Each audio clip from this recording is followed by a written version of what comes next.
see everyone that showed up. Sorry for the weather, but also good weather. Yeah, we're happy with the rain. So tonight we have a meeting after this at 7:30, so if we could wrap up around 7, that would be really great. So tonight is September the 16th, and this is our community meeting. The last one from Great Basin Team 5 will be transitioning tomorrow. Great Basin Team 2 is going to take over, and the IC is back there, Stony Masters, so he'll be your new leader. Tonight, we've got, in order, our fire behavior analyst, John Kern, operations, Donovan Walker, our resource advisor, Reed Plum, agency administrator, Michael Engelhardt, and then incident commander, Trent Ingram. And then we'll do questions afterwards, so here we go. So here we go. All right. John Kern, fire behavior.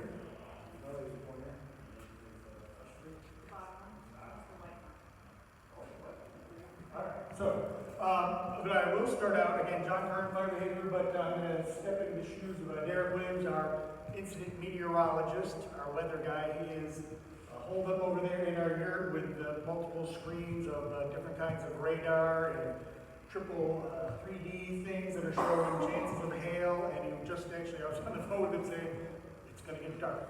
So I don't know what that means other than there's another round of showers coming through. And we'll take it. Today's shower and thunderstorm activity is producing various amounts of rain. Here, unless we want to show the map, just to test you guys out, where we have some rain currently going on. Sorry. There. That's the joke. Yeah, there we go. So our current rainfall estimates out there are just several hundreds of inches of rain here, but then about 7/10, where we've got one of our remote automated weather stations out there called an IROS for incident remote automated. We bring them just for fire. There's about 5 that are set up around our fire. So one of those picked up about 3/4 of an inch of rain already. The ones around it hadn't picked up much yet. And then there was also a report of very heavy rain over on the edge of Bulldog there along the Middle Fork here as well. That may impact our roads there. We'll get some more reports on that. So we're starting to see some rain out there. We're going to see some more showers this evening, including thunder and lightning that could also include gusty weather, gusty outflows. So now we can do our weather matrix. So we got the weather matrix here. Where we're looking at tomorrow's weather, lots of clouds, cool temperatures, daytime RH is 75. Back when our fire was up and running, they were down in the teens, you know? So humid, like a guy from Florida says. And 100% at night, we see those. All these green boxes are just telling us it is going to be benign weather for temperature and humidity. Our winds are pretty light. But what we have to watch out for is our chance of thunderstorms tomorrow, especially in the morning, through mid-afternoon. Lots of chance of precipitation, rainfall, 50-50 chance of at least getting 1/4 of an inch, and that's plenty of rain out here, as you guys know. So we're looking good today and tomorrow, and then again, these humidities are staying high, certainly above the 20s and teens that we had been seeing. We're looking at 40s. So that's all pretty good stuff. It does tend to warm up as we look out past Monday, and I'll show you a slide of that. So our showers are continuing tonight, on and off. Tomorrow, again, chance of thunderstorms, more showers passing through until late afternoon into the early evening tomorrow. Rainfall estimates, I think he was saying between 1/2 and 3/4 of an inch or so over that period. So that's good for us, good for our fire. And now we can move into fire behavior. If we go to the PowerPoint, we've got you guys. Yeah, there. So what does the fire look like out there? This is a photo that I took out there actually a day or two ago, but it is what the predominant burning is that's out there. I also was walking it yesterday, couldn't even find this on the portion of the fire I was on, but flew it the day before. We did find, I think we stopped counting at 15 smokes on Nellie, and there's a couple of portions of the Bulldogs and Ops we talk about there. Just have a lot of the smoke bringing it, but it's interior, inside, almost an island, so not threat to more growth of our fire. So So when we talk about smoldering, we're talking about, this is a log that's probably 25 inches across.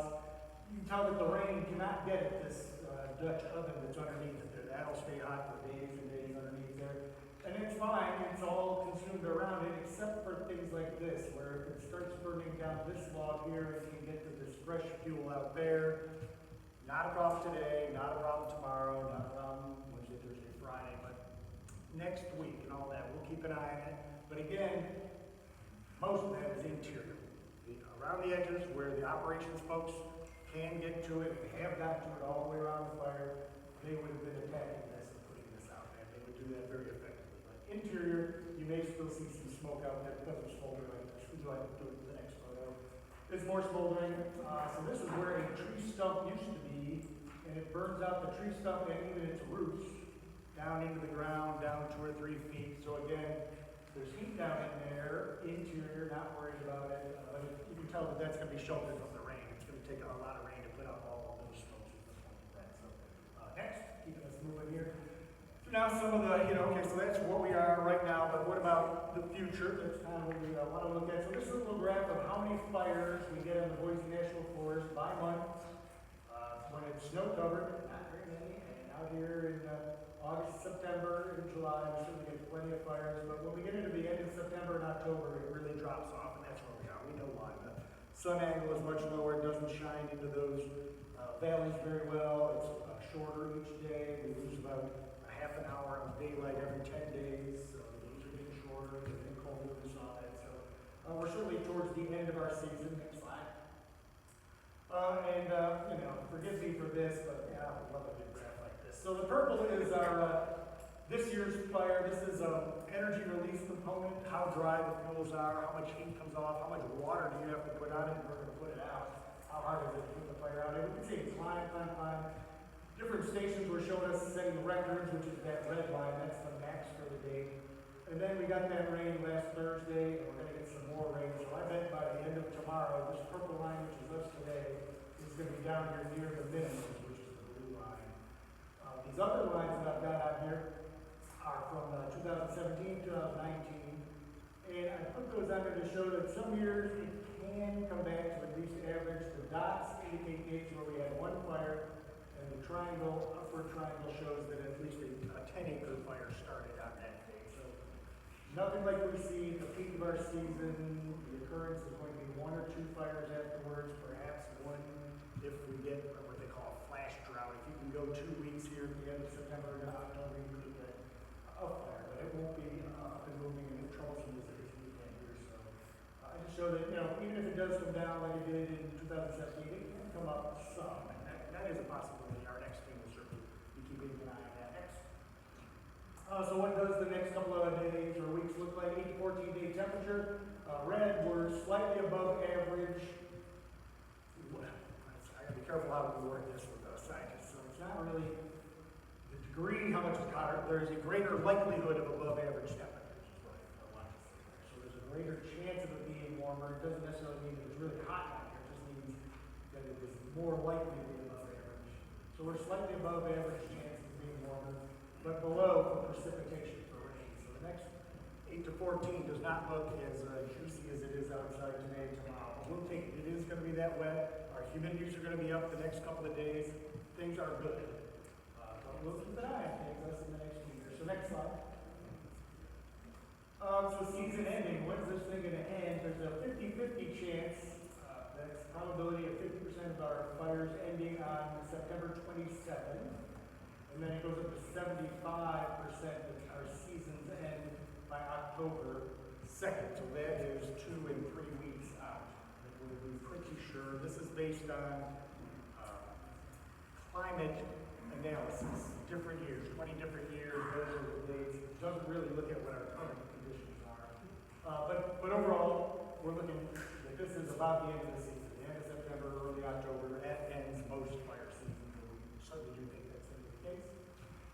Thanks. And I say that because this yellow line is our current, the ERC for this year, then the green is the predicted energy release component. You can see it drops off with tonight and tomorrow's. Rain really brings us on down here to about minimums for these days. So we're going to be down here. It's going to be a hard slog for a fire for our fire season to really come back. So things are looking good, even though we've got a little bit warmer, a little bit drier the next 8 to 14 days. It is going to have a hard time bringing us out of the basement we're at here, which is good, right? We want it to be that way. We want it to be hard. So I think that's what we got, right? Next slide is rocks, is it? Yeah. So we'll be around here for questions afterwards, but that's what we're looking at. It's late in the season. We don't expect it to really come back. We're enjoying today's rain and tomorrow's. And then even if those rains are a little less than predicted, the humidities are still going to be high and light winds. So things are looking good certainly for the next week. And we'll keep an eye on it after that. Pops, right?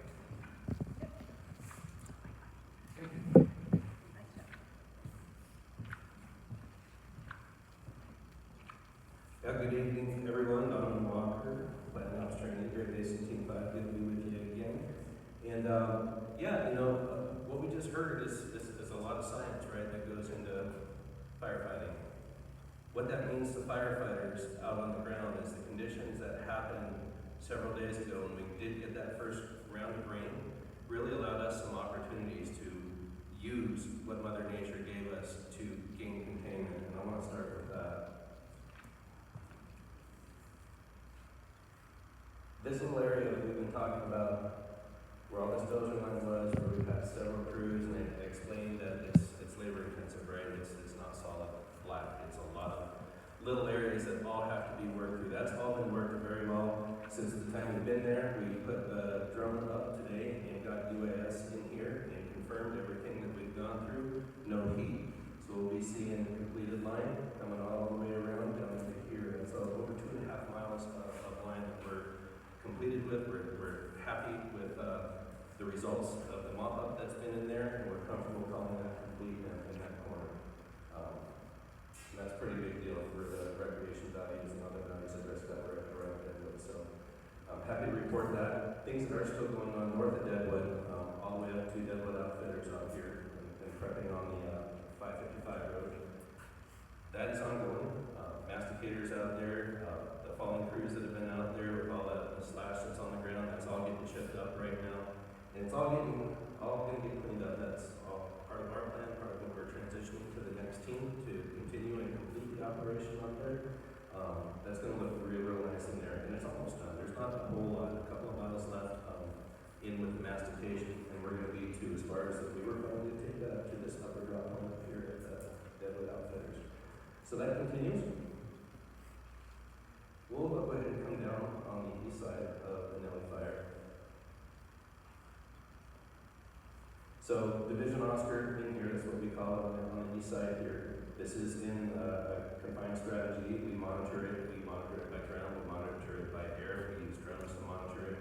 And what we've seen is nothing's really moved. There's a couple of little pockets in here that have moved over time very, very slowly. These are areas that didn't 100% burn in the Pioneer Fire, little stringers left in there. Fire folks around in there, and they really don't travel anywhere.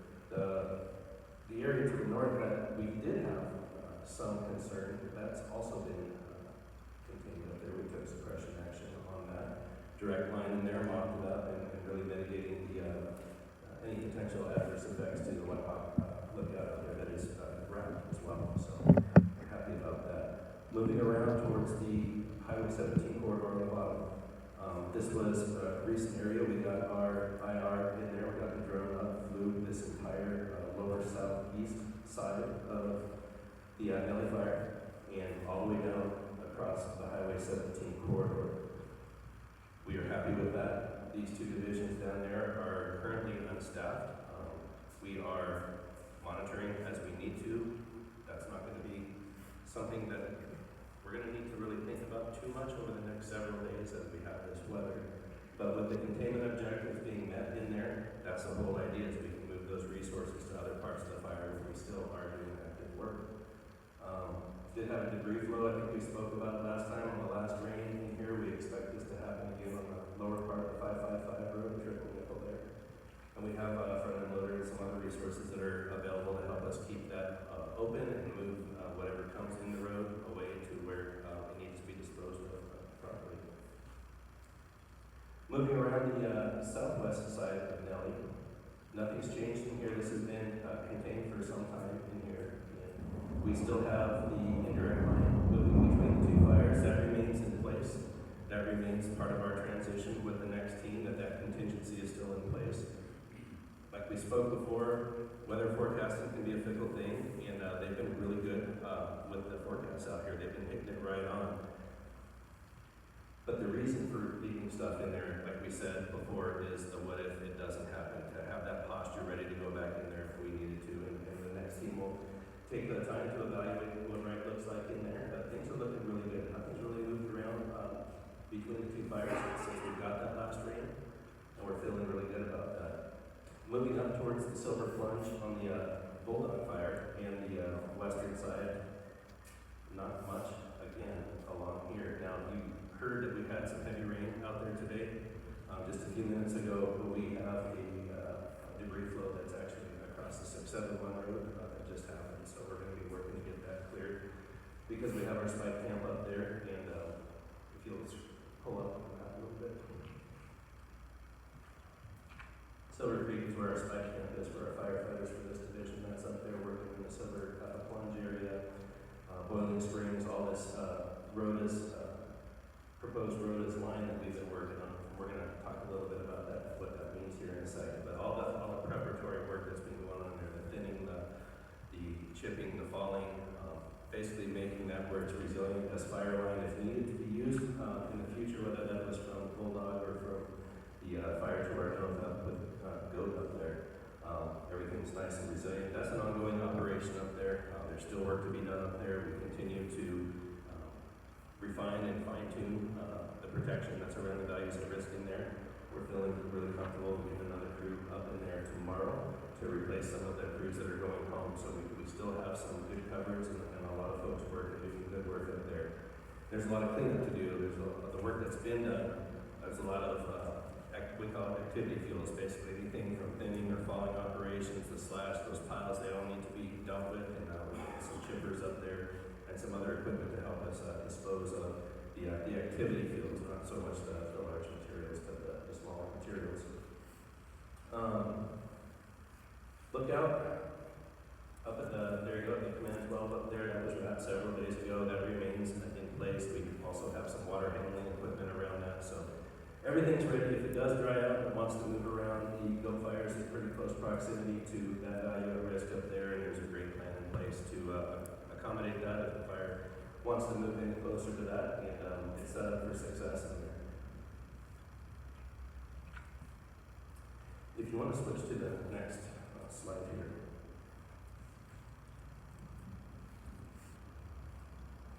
So when we talk and we propose roads as fire lines, can't just use them as they are. There's work that needs to be done in order to make them viable for firefighters to safely engage a fire in those locations. And a lot of that has to do with thinning. It has to do with limbing trees up. What you can see, these guys in here, they're limbing up. They're taking the small reproduction out of there. They're getting some of the shrubs out there. They drag it out to the road. It becomes a big pile of things that we have to chip. These are the activity fields that I talked about down here. Next slide.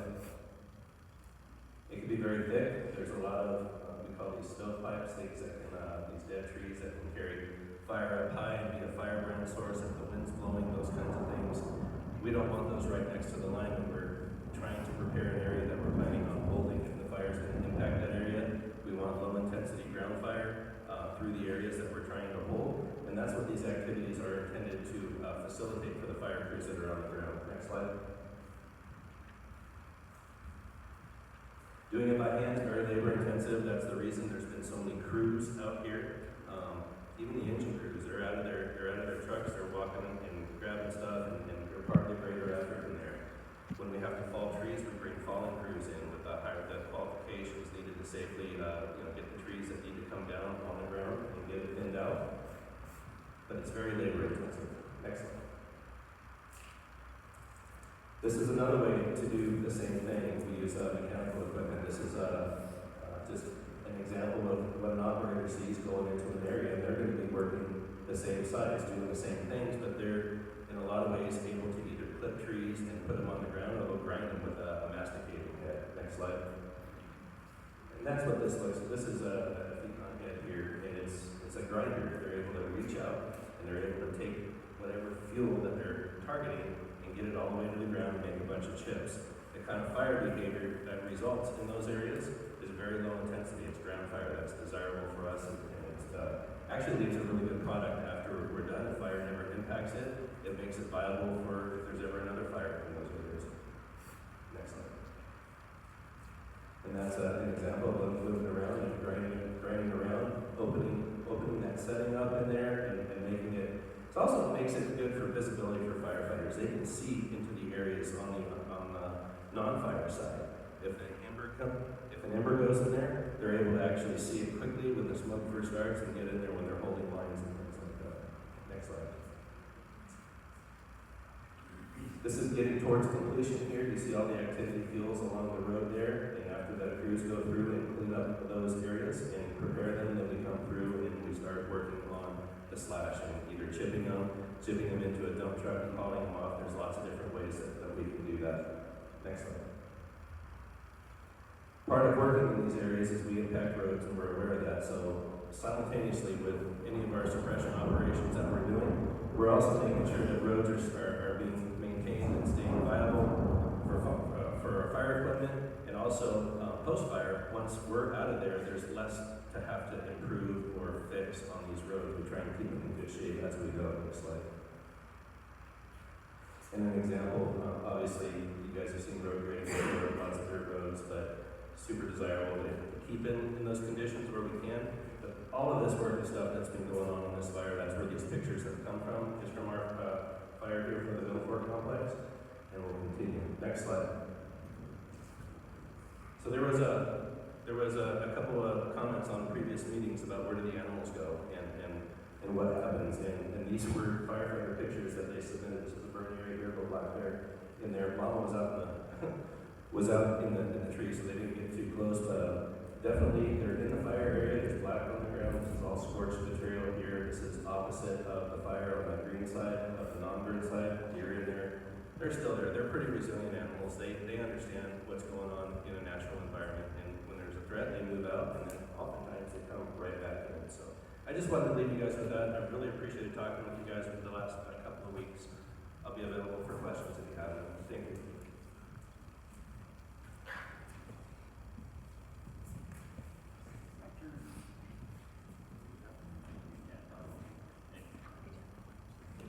Hi everyone, good evening.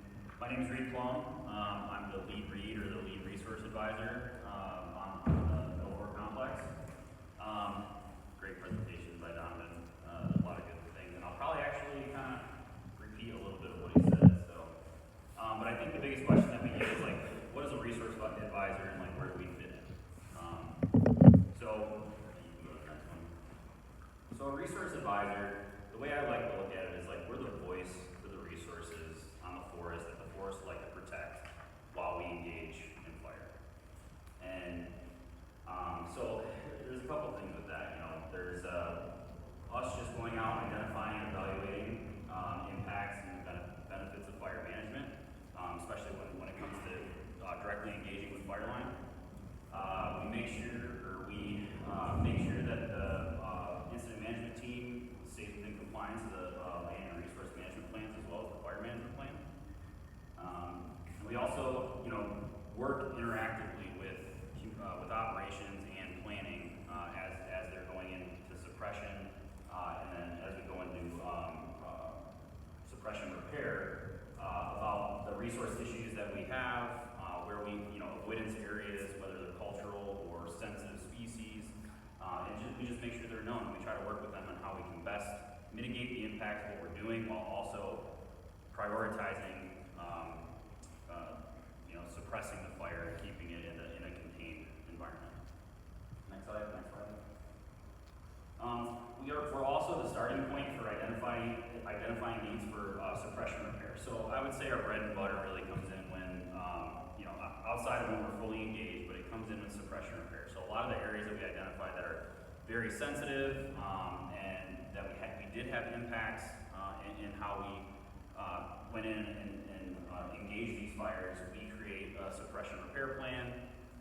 We also create a suppression repair map to identify areas and make sure that we don't forget areas that were impacted. And then we also kind of set the stage for the burn area emergency response team. So, you know, we talked a lot, or it's been talked about as far as fire severity. The bear team, after the suppression repair work's done, the bear team really is the one that's going to create a really nice, usually they create a really nice burn severity map that you can see where, based on a whole host of different factors, where the fire was most severe to the resources. Next slide. So where we fit in as a team, or where we fit in, is we're actually not part of the incident management team that comes in. We report directly to the agency administrator, who is the representative of the forest itself.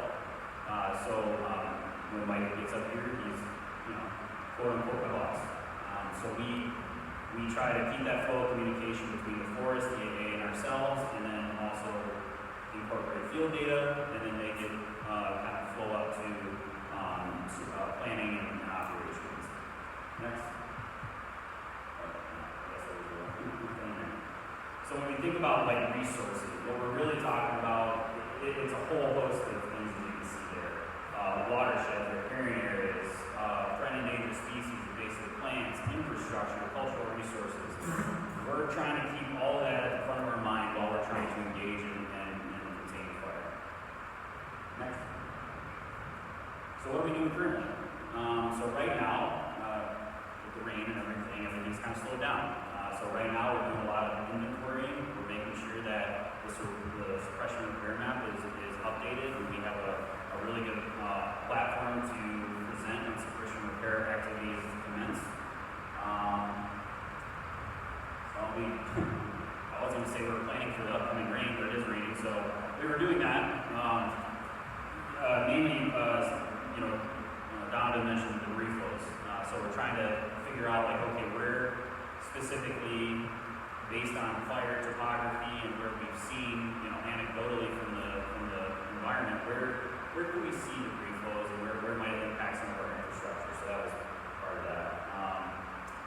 And then we're also looking at some of we do have areas that we have completed some suppression repair on, and it's kind of like a perfect experiment to see how our approaches are working at a small scale, given the amount of rain and stuff. You know, one of our biggest concerns is soil erosion and runoff.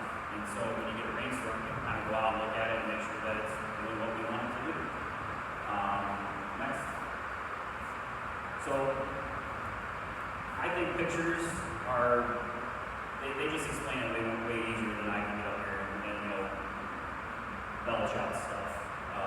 But this is really, when it comes to suppression repair, this is really what we're looking at. We have a fire line, a hand line that was put in, we went back, we rehabbed that area, made sure there was organic matter on it so that it keeps the soil in place and it doesn't work. Next slide. So here's another picture. This was the debris flow that Donovan mentioned, and this is you know, us pretty much taking care of it, making sure we can clear the road, trying. Given that we had the opportunity to move that material and it didn't just move on its own, we were able to place it in an area that it wasn't going to get the watershed. So you know, that's just another example of some of the stuff we do. Next slide. And so I don't know how many folks listen to the radio, but I was on the radio this morning doing a little podcast or a talk show, kind of answering questions that the community has had. One of them being, how fast does it take to regenerate stuff, right? And I took these literally 4 hours ago out in some of the burned areas, and some of them were actually pretty toasted from if you looked at it, right? But the thing to remember is that even though it looks bad, a lot of the root systems in those plants are still viable, and they're going to resprout. A lot of the trees themselves actually need fire because they have what's called serotinous cones, where they have a waxy coating on their cones, and without high temperatures, the cones actually can't open up and spread their seed. So it actually does need some fire.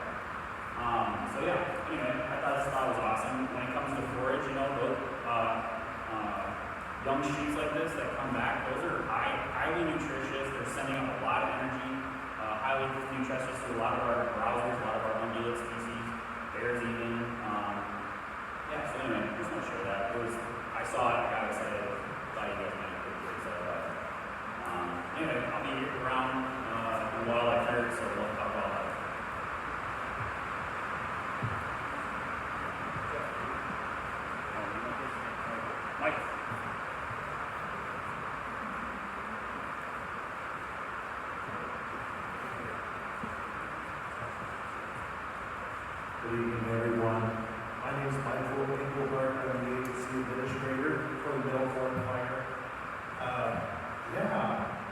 for coming out tonight.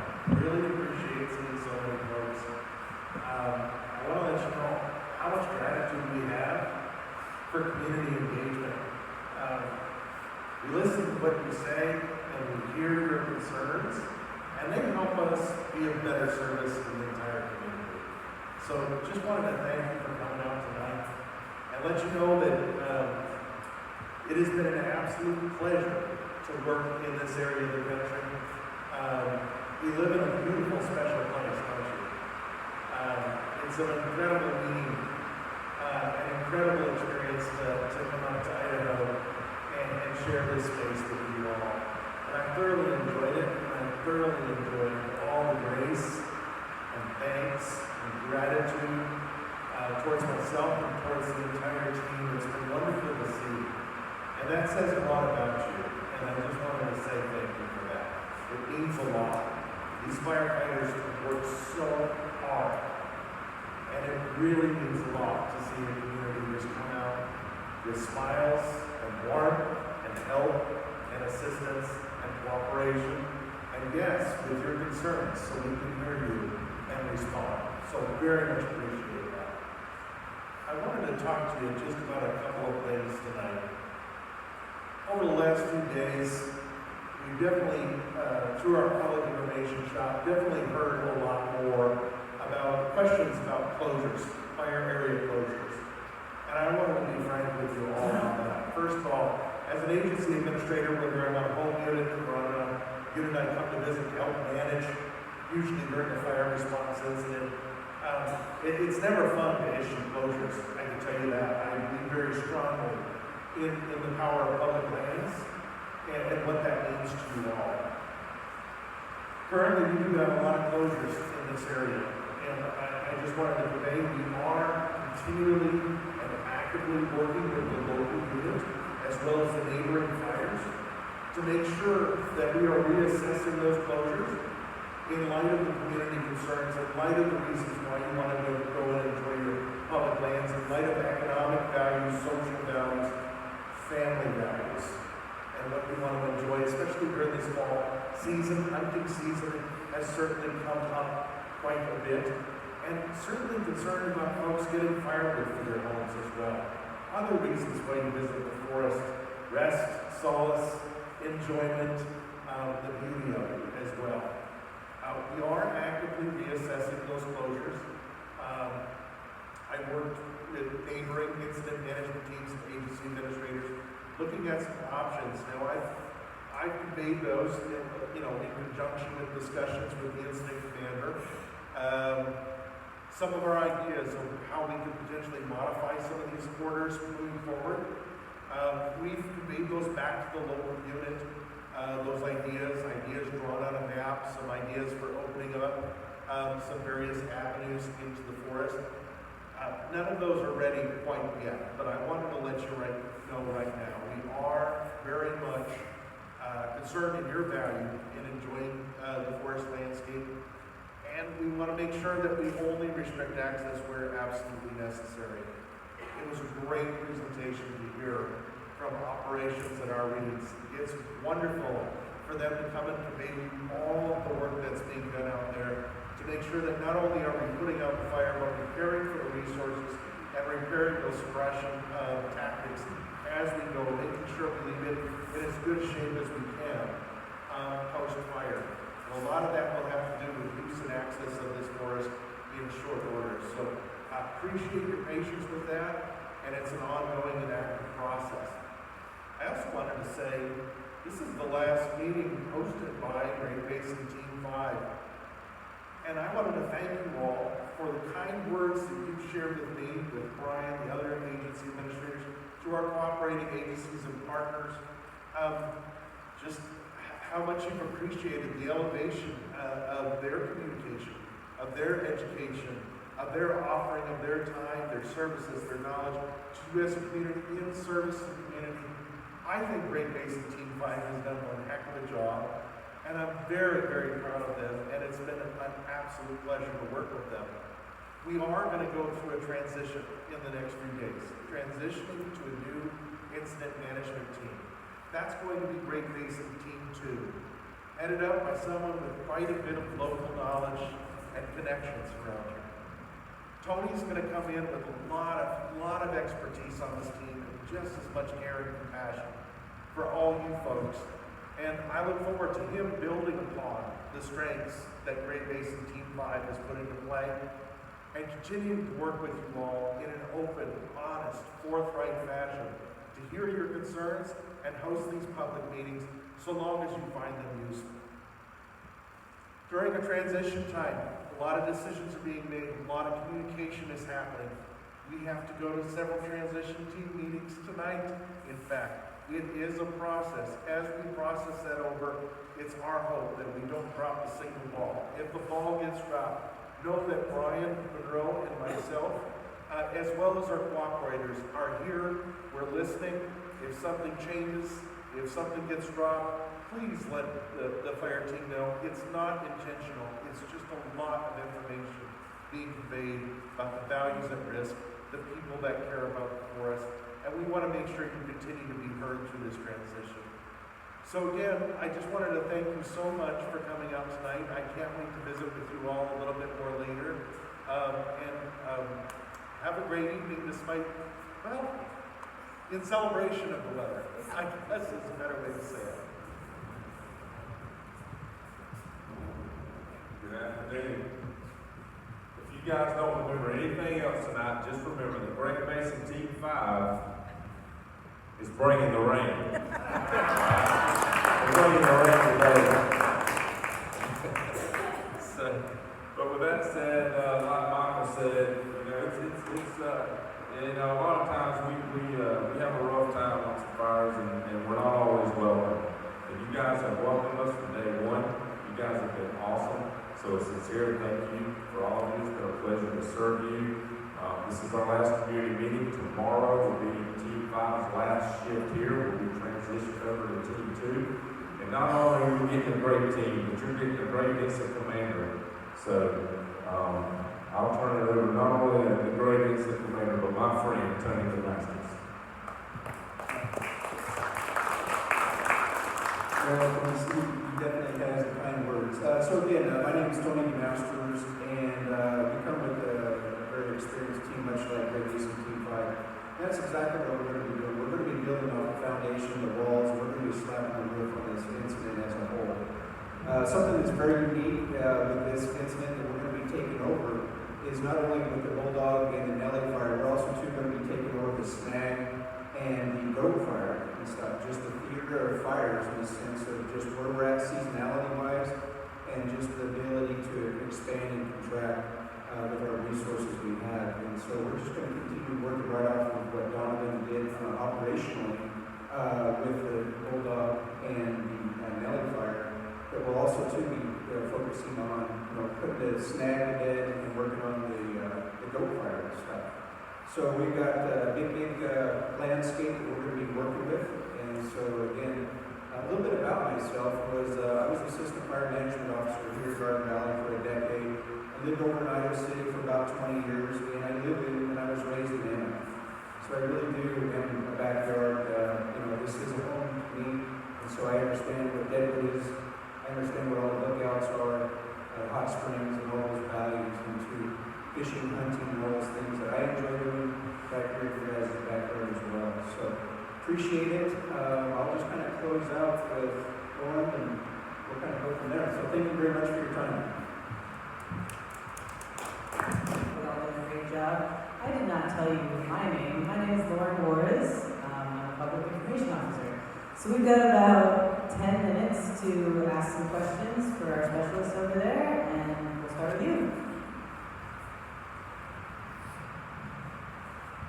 Yeah, Steve Macklin, I live in Punch Driver. I talked last time about the closure of Driver, and I'm just curious as to how much closer you are to opening up that road.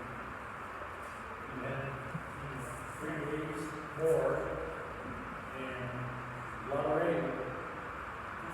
Michael, do you want to try to touch on that? I mean, it's not up to us as a fire. It is more up to the National Forest. And Yeah, I just had to apologize. I was adjusting my hearing aids during that question, so I didn't hear it at all. And I'm really sorry for that, but I do want to hear it. So can we go back to it, please? He was curious as to how close you are to opening up Strider. Opening up areas for firewood, for hunting, closure areas. Yeah, obviously, so first and foremost, our primary responsibility is firefighter and public safety. Part of that also is making sure that our firefighters and all of our support staff stay on mission. When we have concerns out on the landscape, you know it, you're nodding along with me. We may have to move resources to take care of, say, some campers or hunters that get into the area where we see a danger or a threat or a responsibility to make sure that they're very aware of those threats.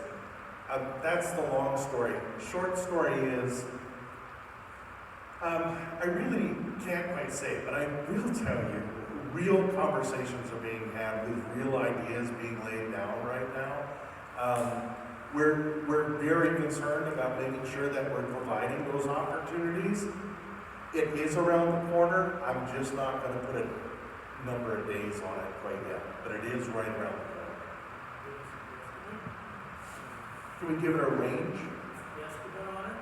A guesstimate on it, it's going to depend on the forest supervisor signing the order at this point in time, but the conversations were had today and definite plans were made.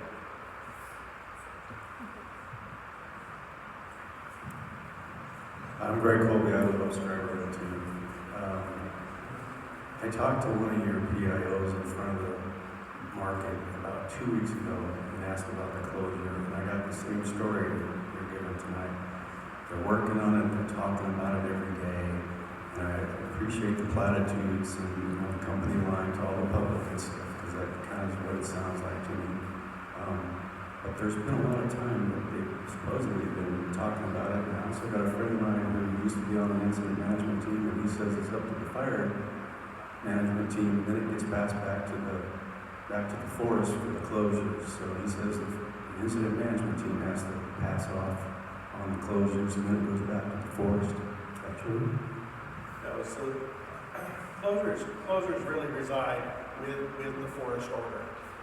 And that's where the closure resides. It resides with the agency administrator or the fire. Of course, we've been consulting our incident commander, but the actual signature on those closure orders are through the agency line officers that sign those closure orders. At this point in time,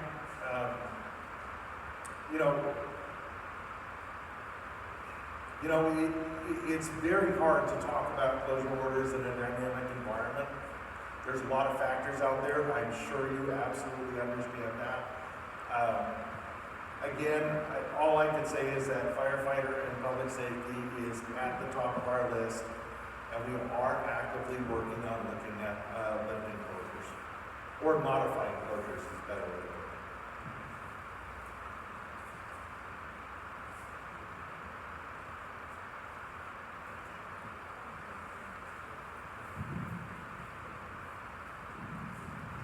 Diane Macklin attached to these two also.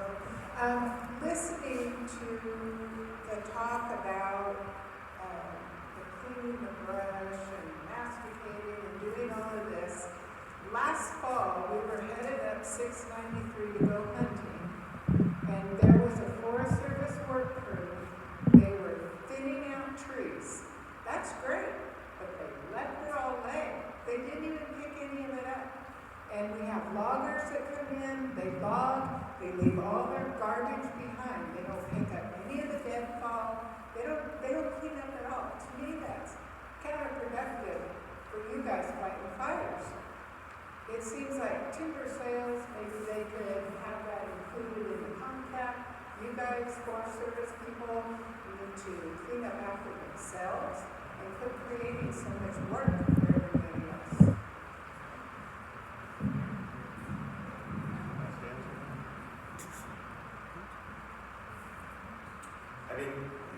It's a good point. Anytime we do fuels reduction, whether it's through logging, timber sales, whether we do it through a fuels treatment, some of that involves rearrangement of fuels, not removal of fuels. And some of that rearrangement of fuels is actually done in a beneficial manner for various reasons. I don't know the specific area and I don't know the specific project, so I'm not going to speak to that, but I'd love to visit with you more about what you saw, and I'll be sure to convey that.